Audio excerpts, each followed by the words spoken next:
Hello everyone and welcome back to the channel. तो जैसा कि जेई मेंस 2021 का रिजल्ट अनाउंस हो गया है लास्ट अटेम्प्ट का भी, तो अब काफ़ी सारे डाउट आ रहे थे कि भैया हमको इतना परसेंटाइल आया, इतनी हमारी रैंक है, क्या हमको किसी एनआईटी में एडमिशन मिल सकता है या नहीं मिल सकता है।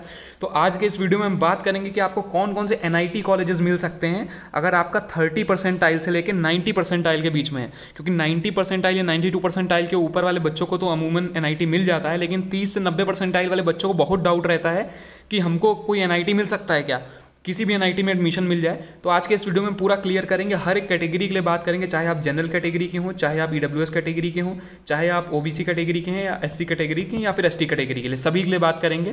तो बहुत ज़्यादा डाउट आ रहे थे which NIT can get on my rank. मेरी इतनी रैंक है, 1 लाख रैंक है, 1.5 लाख रैंक है, 2 लाख रैंक है, मेरी जनरल कैटेगरी है, ईडब्ल्यूएस कैटेगरी है, ओबीसी कैटेगरी है। क्या मुझको किसी भी तरीके से एक एनआईटी में अलॉटमेंट मिल सकता है? क्या मुझे एनआईटी ट्रिची मिल सकती है, वारंगल मिल सकता है, राउरकेला मिल सकता है, एमएनआईटी इलाहाबाद मिल सकता है, एमएनआईटी भोपाल मिल सकता है या एमएनआईटी जयपुर, कोई भी एनआईटी मिल सकता है? ये सभी अलग अलग कॉलेजेस के लिए क्वेरीज आ रही थी। तो आज के इस वीडियो में आपको पूरा एनआईटी वाला डाउट क्लियर करने वाला हूँ। तो उससे पहले मैं आपको एक इंपॉर्टेंट अपडेट दे देता हूँ जो आपका काउंसलिंग से रिलेटेड है, आपका एनआईटी में एडमिशन से रिलेटेड है, तो इसको थोड़ा ध्यान से देखिएगा। Seat allotment in NIT triple IT GFTI depends on the counselling procedure. जो आप जितना भी आपका एनआईटी ट्रिपल आईटी या जीएफटीआई में एडमिशन है वो टोटली डिपेंड करते हैं काउंसलिंग प्रोसीजर पे कि आप किस तरीके से अपनी काउंसलिंग कर रहे हैं। अमूमन होता क्या है कि ऑलमोस्ट 80% ऑफ स्टूडेंट्स और पेरेंट्स काउंसलिंग के दौरान, अपनी जोसा और सीसैप काउंसलिंग के दौरान कुछ गलतियां कर देते हैं। सीसैप काउंसलिंग क्या होती है? स्पॉट राउट काउंसलिंग होती है जेई मेंस की। किस तरह की गलतियां करते हैं? जैसे चॉइस फिलिंग नहीं करते हैं सही से, क्योंकि जब आप जेई मेंस की चॉइस फिलिंग करने जाते हैं तो आपके सामने 1000 से ज़्यादा 1000 से ज़्यादा आपके सामने ऑप्शंस ओपन होके आ जाते हैं, 1000 प्लस।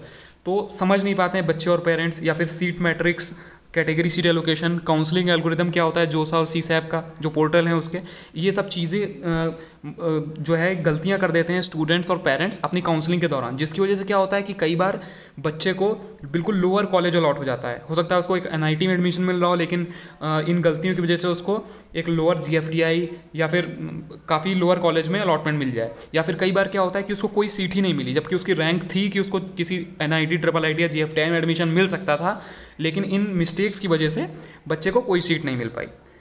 तो for admission in NIT triple IT and GFTI आपको अपनी काउंसलिंग जो है वो बहुत ही ऑर्गेनाइज वे में करनी होती है। ये सभी चीज़ों का बहुत ध्यान रखना होता है। फिर आपकी एक पूरी चॉइस फिलिंग की लिस्ट तैयार होती है, उसके बाद आपको अपनी पूरी चॉइस फिलिंग करनी होती है अपनी जोसा काउंसलिंग में, तब जाके आपको एक अच्छा एनआईटी ट्रिपल आईटी या जीएफटीआई जो आपके रैंक पे सबसे बेस्ट मिल रहा होगा वो अलॉट हो पाता है।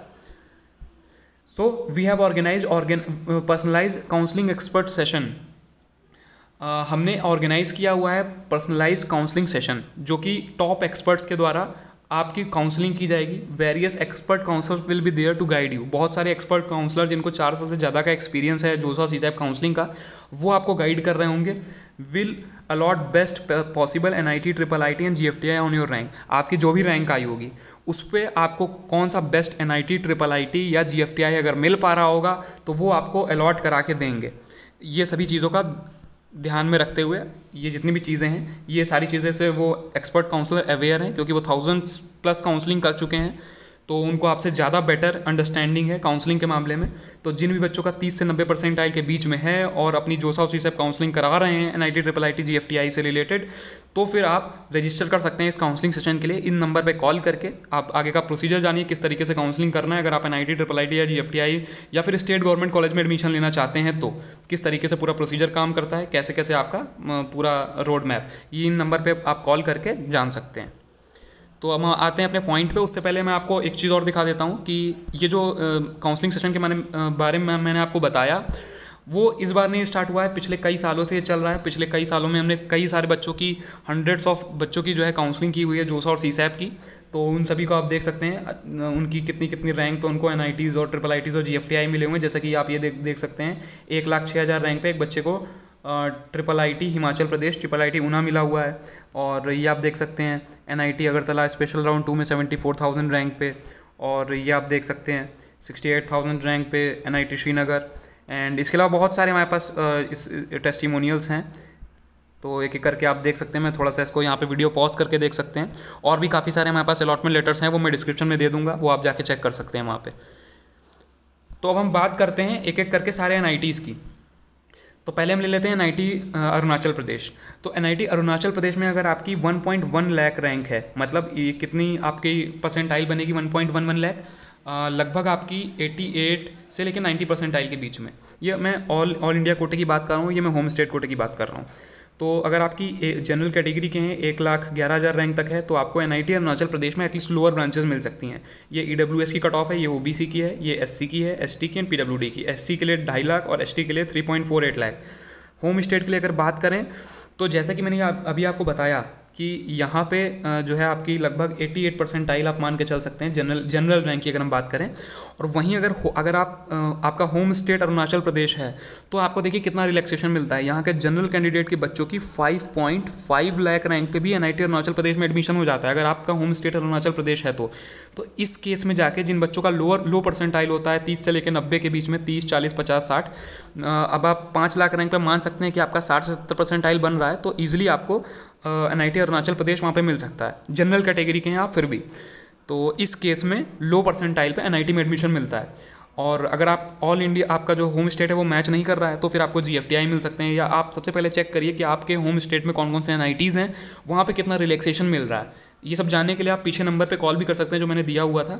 तो बाकी आपके सामने पूरी एनआईटी अरुणाचल प्रदेश की कट ऑफ है, आप देख सकते हैं। ईडब्ल्यूएस के लिए 5.7 लाख और ओबीसी के लिए ये आपका 5.8 है, 4 यहाँ पे मेंशन है, 5.8 लाख। एससी के लिए यहाँ तक आपकी क्लोजिंग रैंक गई थी, एसटी के लिए 11 लाख और पीडब्ल्यूडी के लिए भी लगभग लास्ट तक अगर आपकी 10 परसेंटाइल भी है तो आपको एडमिशन मिल जाता है।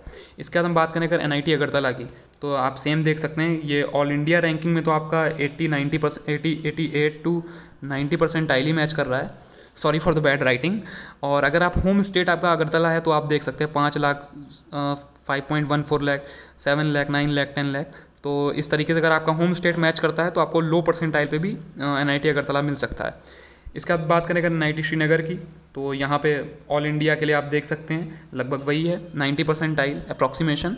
और होम स्टेट पे ये देख सकते हैं 2.5 लाख, 6.8 लाख, 9.3 लाख सभी के लिए। कितनी ज़्यादा रैंक तक यहाँ के बच्चों को जिनका होम स्टेट श्रीनगर है उनको श्रीनगर मिला हुआ है एनआईटी श्रीनगर में अलॉटमेंट।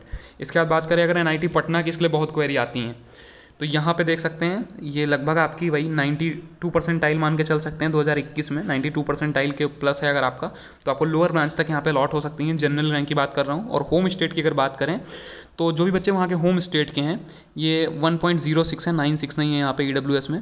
तो होम स्टेट में पटना वाले बच्चों को बिहार की जो बहुत ज़्यादा क्वेरी आती है इस वजह से मैंने ये डाला।